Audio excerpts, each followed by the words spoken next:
There's no accident. Hakuna.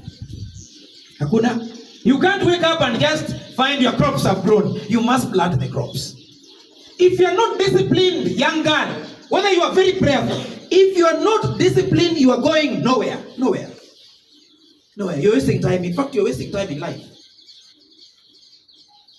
If you are not disciplined, you are going nowhere.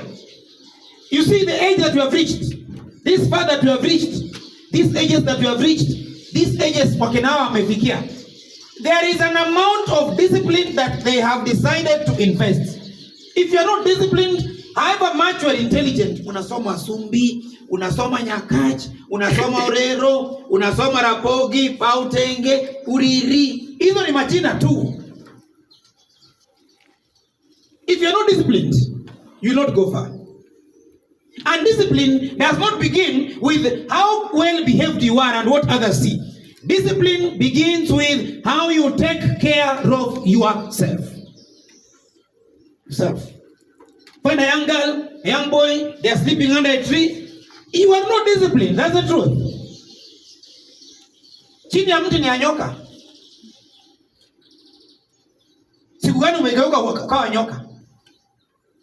Sasa hata vile uko sahi, unanunuliwa mpaka hata hujui tampumzi ni nini. Wewe unanunuliwa mpaka inaitwa nini? Sanitary towels unanunuliwa. Smart lady unanunuliwa.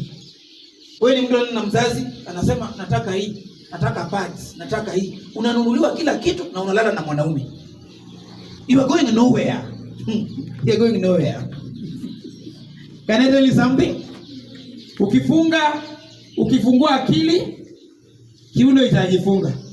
Ukifungua kiuno, akili imeenda. What do I mean?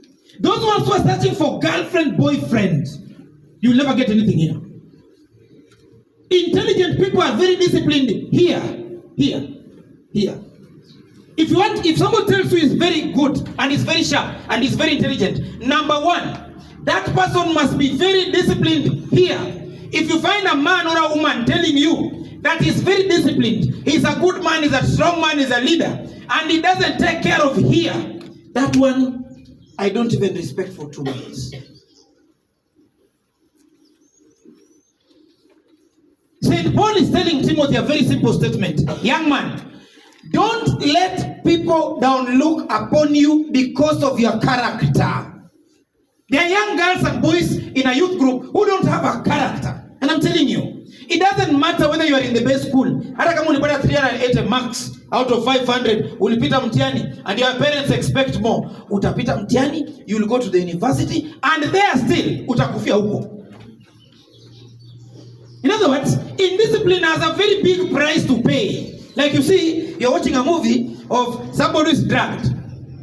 Kuna vitu kwa hii dunia which are called self-modifiable. There are things you can change. There are things you can't change. For example, I can't control death, but there's something I can do towards death. I cannot control which grades I get in Form 4, but I can be able to speak to those grades that I'll get in Form 4. One way of speaking to them is that when I come from a meeting like this, I go back and say, Mommy, Daddy, I haven't done enough. Young girls and boys, bring the whole of you to stage. If you're not able to play tough, if you're not able to work like you have never worked, forget about that. You'll never have a story. Every man or a woman who has a story, a professor, a teacher, a what, a doctor, a priest, there are things they refuse to do. There are things they refuse to do.